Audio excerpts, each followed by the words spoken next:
Good day po. I'm Anajin M. Marsabia, along with my group mates Karil Uy and Dwight Uy. We're going to discuss the civil service system of the three countries, namely Switzerland, Thailand, and Turkey.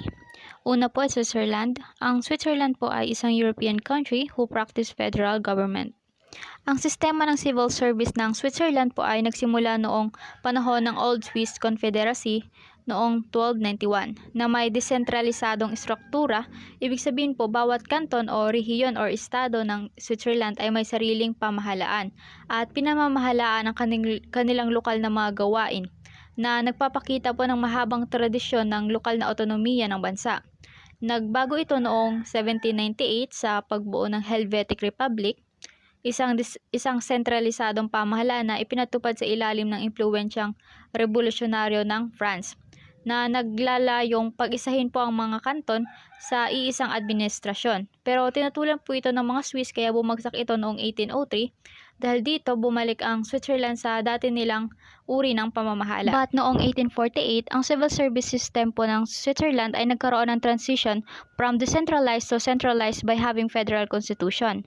Ang federal po ay tumutukoy sa isang uri ng pamahalaan o sistema kung saan ang kapangyarihan ay nahahati sa pagitan ng isang pambansang pamahalaan at mga lokal na pamahalaan.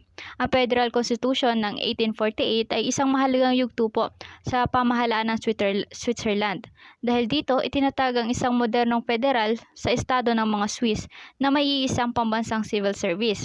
Ang bagong federal na sistemang ito ay nagbigay ng sentralisadong pamamahala sa mahalagang tungkulin tulad po ng defense, customs at foreign relations na dating pinamamahalaan ng mga individual na kanton o ng bawat region ng bansa. Sa paglipas po ng panahon, ang civil service ng Switzerland ay naging isang professional at merit-based na sistema na nagtataguyod po ng political neutrality at maayos po na pampublikong administrasyon. Ang pamahalaan po ng Switzerland, like what I said, ay nakabatay sa federal at cantonal authority, kung saan ang federal po na pamahalaan ay nangangasiwa sa mga pambansang usapin. Samantalang ang cantonal authority po ay ang may kontrol sa lokal na isyu tulad po ng edukasyon, kalusugan at kapulisan. Ang balanseng ito ay nagpapahintulot po sa Switzerland na mapanatili ang isang maayos na pambansang istruktura habang nirespeto ang kalayaan at iba't ibang pangangailangan ng bawat region. Ngayon naman po ay dumako tayo sa mga mahalagang milestone sa kasaysayan ng Switzerland na may mahalagang impluwensya po sa pagbuo ng civil service system nila. Una po is Old Swiss Confederacy noong 1291. Ang pagkakatatag po ng Old Swiss Confederacy noong 1291 ay isang mahalagang pangyayari sa kasaysayan po ng Switzerland. Dito sa period na ito ay tinatag ang isang desentralisadong sistema ng pamahalaan. Sa istrukturang ito, ang bawat kanton ay responsable sa pamamahala ng sarili nitong administrasyon na nagbibigay diin sa lokal na otonomiya at sariling pamamahala. This decentralized model not only fostered cooperation among the cantons for mutual defense and support but also laid the groundwork for the future federal structure of Switzerland. Next naman po ay ang Helvetic Republic. Ang Helvetic Republic na itinatag mula 1798 hanggang 1803 na nag-introduce ng konsepto ng sentralisadong civil service na sa ilalim ng pamahalaang Pranses. Ito po isang malaking pagbabago mula sa tradisyonal na sentralisadong pamahalaan ng Old Swiss Confederacy. Layunin ng bagong pamahalaan na ito na pag-isahin po ang mga kanton at gawing mas maayos ang administrasyon. Ngunit nakaharap ito sa malaking pagtutol mula sa mga Swiss na sanay po sa kanilang otonomiya o pamamahala. Ang matinding pagtutol ang naging dahilan ng maikli at hindi matagumpay na pag-iral ng Helvetic Republic na bumagsak noong 1803.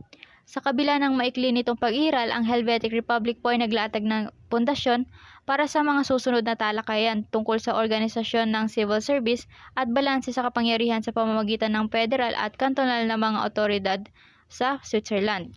Next po is the Federal Constitution of 1848. The Federal Constitution of 1848 was a landmark development that created the modern Swiss federal state.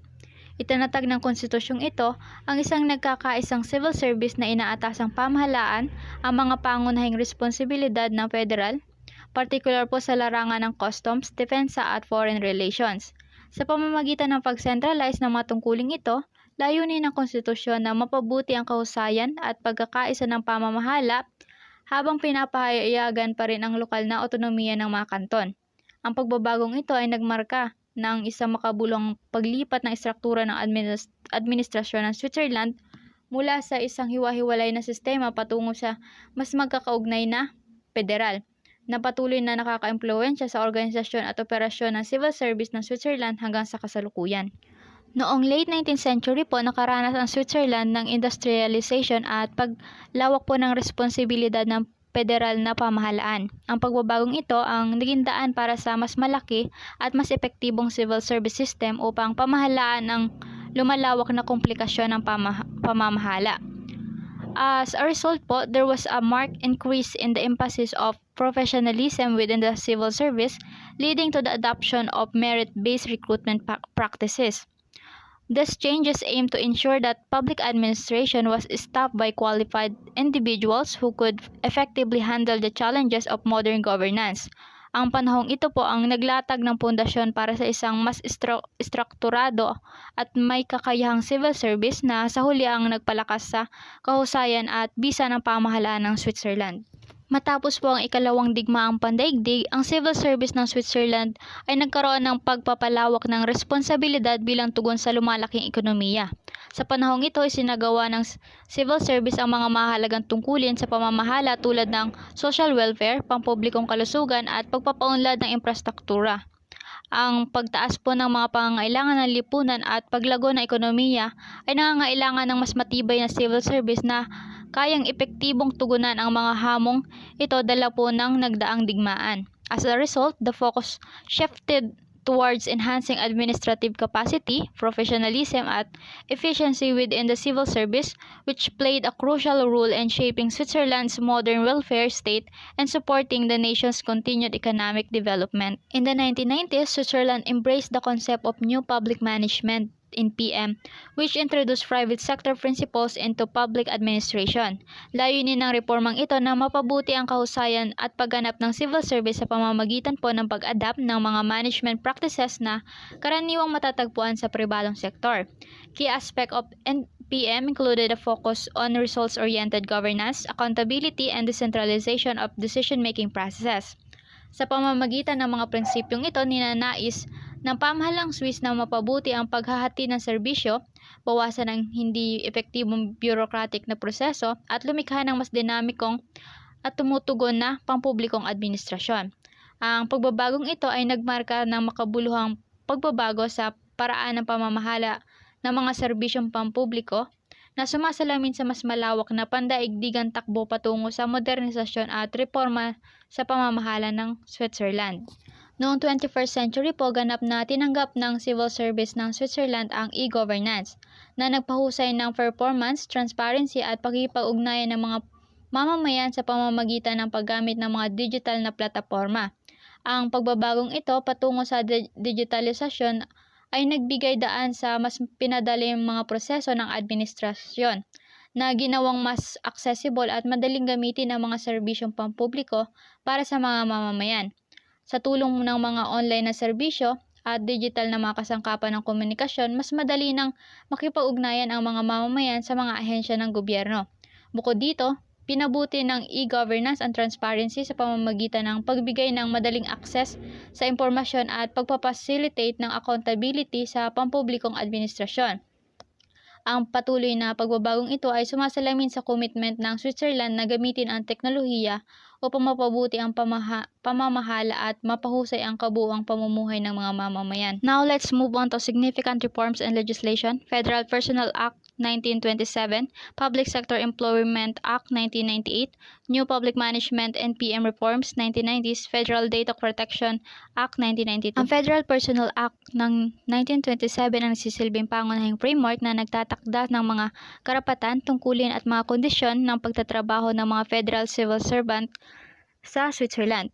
Ang batas na ito ay mahalaga sa pagtukoy ng ugnayan sa pagitan ng gobyerno at mga empleyado nito na tinitiyak na ang civil servant ay may malinaw na mga guide tungkol sa kanilang mga responsibilidad at karapatan. Sa kasalukuyan, tinitiyak ng Federal Personnel Act na ang proseso ng pagkuha at pagganap ng mga empleyado sa loob ng civil service ng Switzerland ay batay sa merit na tumutulong sa pagpapanatili ng political neutrality at professionalism. Ang batas na ito ay may mahalagang papel sa pagpapalakas ng isang mahusay at epektibong pampublikong administrasyon na sa huli ay makakatulong sa integridad at pagiging mapagkakatiwalaan ng gobyerno ng Switzerland. Patuloy na hinuhubog ng batas na ito ang civil service na nagpo-promote ng culture, competence at accountability among federal employees. Ang Public Sector Employment Act ng 1998 ay nag-modernize ng mga tuntunin ng pagtatrabaho para sa mga civil servant ng Switzerland na nagbibigay daan sa mas flexible condition ng pagtatrabaho at bayad na nakabatay sa performance. Layunin ng batas na ito na lumikha ng mas dynamic at responsive na workforce sa pampublikong sektor. Sa kasalukuyan po, patuloy na hinuhubog ng batas na ito ang mga proseso ng pagtanggap ng mga civil servant. Ina-identify ang kanilang mga kondisyon sa pagtatrabaho at mga pamantayan sa pagsusuri ng performance. Sa pamamagitan ng pagpapahintulot ng mas nababagay na mga gawi sa pagtatrabaho, tinitiyak po ng Public Sector Employment Act na mas mabuting matugunan ng pampublikong sektor ang mga umuusbong na pangangailangan ng lipunan na tumugon sa mga isyu ng bansa. Ang reformang New Public Management (NPM) na ipinakilala noong 1990 ang nagdala ng pamamahala ng pribadong sektor sa pampublikong administrasyon ng Switzerland. Ang mga reformang ito nagbibigay diin sa efficiency at accountability na naglalayong baguhin ang paraan ng paghahatid ng mga serbisyong pampubliko sa pamamagitan ng pag-a-adapt ng mga gawi ng karaniwang matatagpuan sa pribadong sektor. Ang layunin ay lumikha ng isang mas epektibo at tumutugon na pampublikong administrasyon na mas mahusay na matugunan ng mga pangangailangan ng mga mamamayan. Sa kasalukuyan po, ang NPM ay patuloy na nakaka-impluwensya sa civil service ng Switzerland. These reforms have led to more flexible organizational structures and enhanced accountability in public administration. By focusing on measurable outcomes and efficient service delivery, NPM reforms have made the Swiss civil service more adaptable to the changing demands of society, ensuring that it remains effective and relevant in the modern context. Next po, ang Federal Data Protection Act ng 1992 ay nagtatag ng mahigpit na mga regulasyon na naglalayong protektahan ang personal na datos at tiyakin ang transparency sa paraan ng paghawak ng mga pampublikong institusyon sa Switzerland sa mga datos na ito. Ang batas na ito po ay isang importanteng hakbang sa pagprotekta sa mga karapatan po sa privacy ng mga individual na nagtatakda ng malinaw na gabay para sa pangangalap, pagproseso at pag-iimbak ng personal na impormasyon ng mga ahensya ng pampubliko. Sa kasalukuyan po, patuloy na ginagabayan ng Federal Data Protection Act ang civil service sa pamamahala ng mga datos ng mga mamamayan na tinitiyak ang pagsunod sa mga pamantayan ng privacy. By reinforcing the importance of data protection, this act enhances public trust in government services, assuring citizens that their personal information is handled responsibly and securely. Ang reforma na e-government at digital governance ay inintroduce noong 2000 ay makabuluhan sa paghahatid ng mga serbisyong pampubliko sa Switzerland sa pamamagitan ng mga digital na plataporma. Layunin po ng reformang ito na pahusayin ang accessibility at kahusayan na nagpapahintulot sa mga mamamayan na makipag-ugnayan sa mga serbisyong pampubliko ng mas maginhawa at epektibo. Sa kasalukuyan po, ang mga inisyatiba ng e-governance ay patuloy po na may mahalagang papel sa civil service ng Switzerland. Ang mga digital na plataporma ay nagpapagaan ng iba't ibang proseso, kasama na nga po ang mga pag-file ng buwis, aplikasyon sa serbisyo at komunikasyon sa publiko. By embracing the technological advancement, the civil service ensures that it remains responsive to the needs of citizens and adapt to the evolving digital landscape. Lastly, ang Civil Service Reform Package na ipinatupad mula 2016 hanggang 2020 ay naglalayong i-modernize ang civil service ng Switzerland sa pamamagitan ng pagpapalaganap ng diversity at flexibility habang naghahanda para sa mga hinaharap na hamon tulad ng pagbabago ng demografiya. Layunin ng reformang ito na lumikha ng mas inklusibo at efficient na pampublikong administrasyon na sumasalamin sa pagkakaiba ng pangangailangan ng Switzerland. Sa kasalukuyan po, ang mga reformang ito ay patuloy na humuhubog sa patakaran ng civil service na nag-uudyok sa inclusivity at gender parity within the workforce. Additionally, the emphasis on technology has facilitated the integration of modern tools and practices in public administration. The reforms have also made working conditions more adaptable, introducing flexible hours and remote work options, which enhance work-life balance, and attract a broader range of talent to the civil service. Overall, these changes contribute to a more dynamic and effective public administration capable of meeting the evolving demands of Switzerland. Thank you po.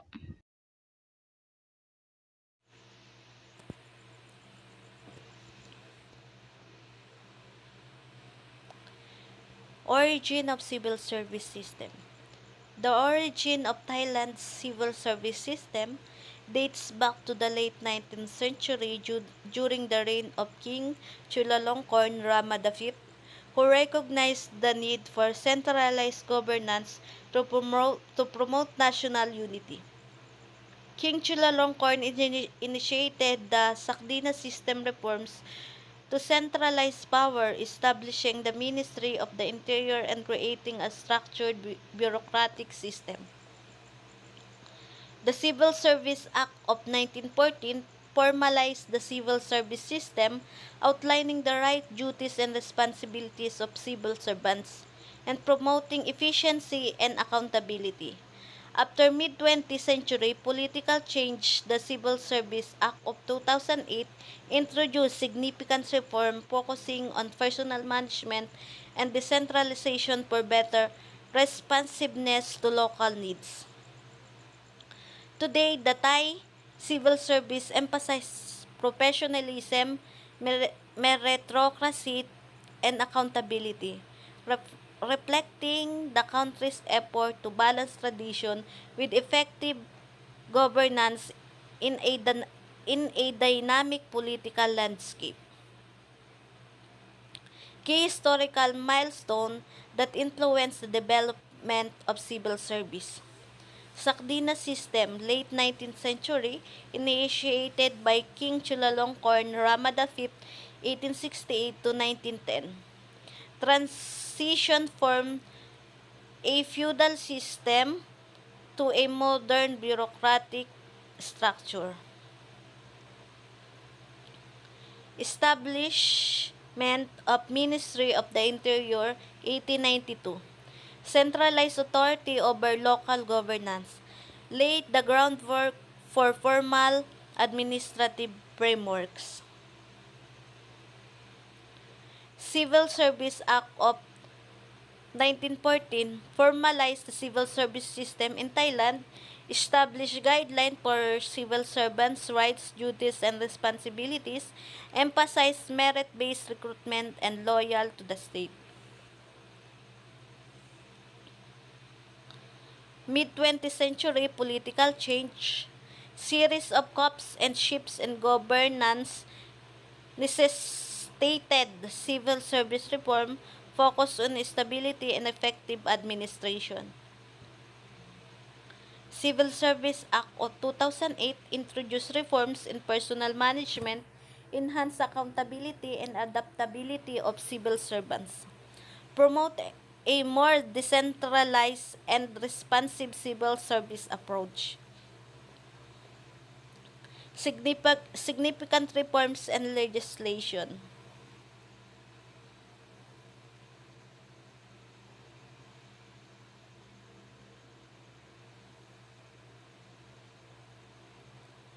Civil Service Act of 1914, significance, formalized Thailand civil service introducing merit-based recruitment and structured administration.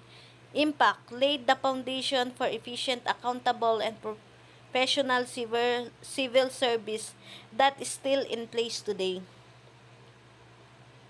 Sakdina system, significance, centralized governance replacing feudal system with structured bureaucracy, help modernize administration and strengthen provincial oversight, shaping future civil service reforms. Ministry of the Interior, 1892, significance, centralized governance and oversight of local administration, modernizing Thailand's bureaucracy and streamlining policy implementation. Impact, still crucial today, it governs provincial administration, ensuring internal stability, and efficient public service. Mid-20th century reforms significance strengthened civil service professionalism and neutrality during times of political upheaval, reinforced job security and efficiency, ensuring civil service stability despite political shifts. Civil Service Act of 2008 reformed personal management and introduced decentralization to adapt modern demands. Enhanced flexibility and responsiveness, promoting good governance principles such as transparency and accountability.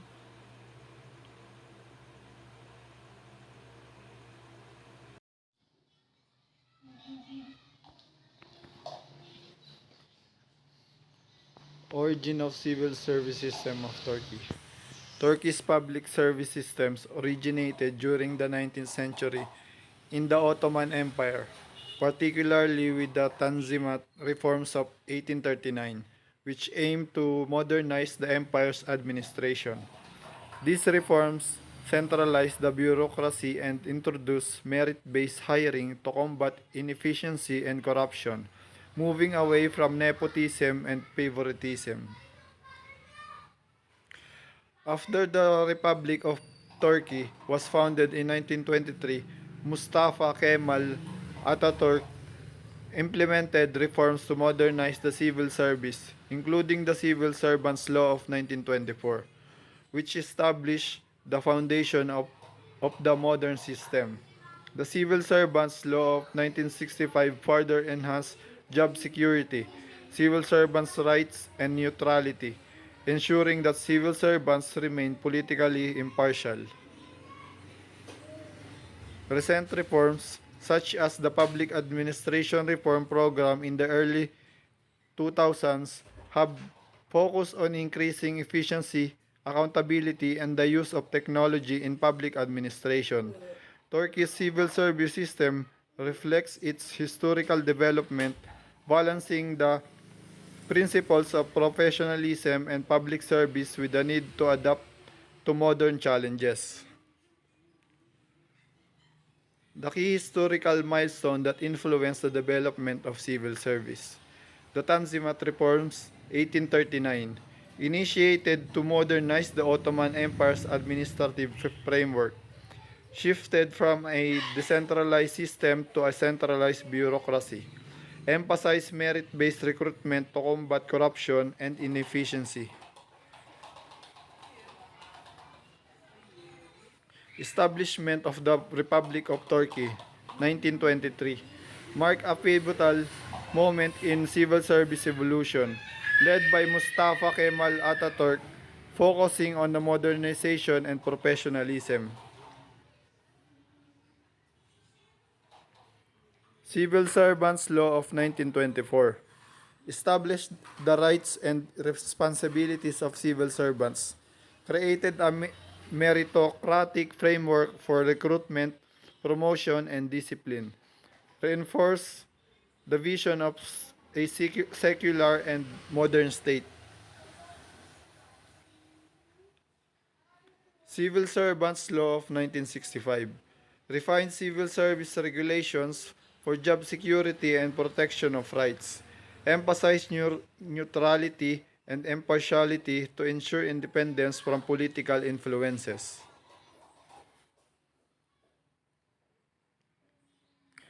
Modernization and reforms in the 21st century. Initiation of the Public Administration Reform Program in the early 2000s aimed to enhance efficiency, transparency, and accountability in the civil service.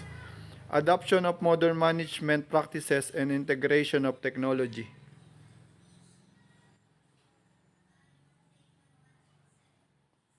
This is the significant reforms and legislation. Civil Servants Law of 1924, Civil Servants Law of 1965, the Public Administration Reform Program in the early 2000s, and on Public Financial Management and Control, 2003. Civil Servants Law of 1924. Significance. Established the rights and responsibilities of civil servants, laying the foundation for a merit-based recruitment system. It promotes professionalism and accountability in public administration. Impact. Created a structured and efficient civil service, fostering a sense of duty and professionalism, which helped stabilize the new Turkish Republic. Civil Servants Law of 1965. Significance. Refined the civil service framework, enhancing job security and protecting civil servants' rights. Ensured neutrality and impartiality in public administration. Impact. Strengthened the independence of civil servants from political influence, ensuring continuity and efficiency in governance even during political changes. Public Administration Reform Program, early 2000s. Significance. Aim to modernize the civil service in response to globalization and EU integration efforts, promoting efficiency, transparency, and accountability. Impact. Improve service delivery and public management practices, enhancing citizen engagement and making the Turkish civil service more results-oriented. Law on Public Financial Management and Control, 2003. Significance. Enhance financial accountability in the public sector and improve budgeting process. Impact. Mark a shift towards results-oriented public management, improving fiscal discipline and transparency in public spending.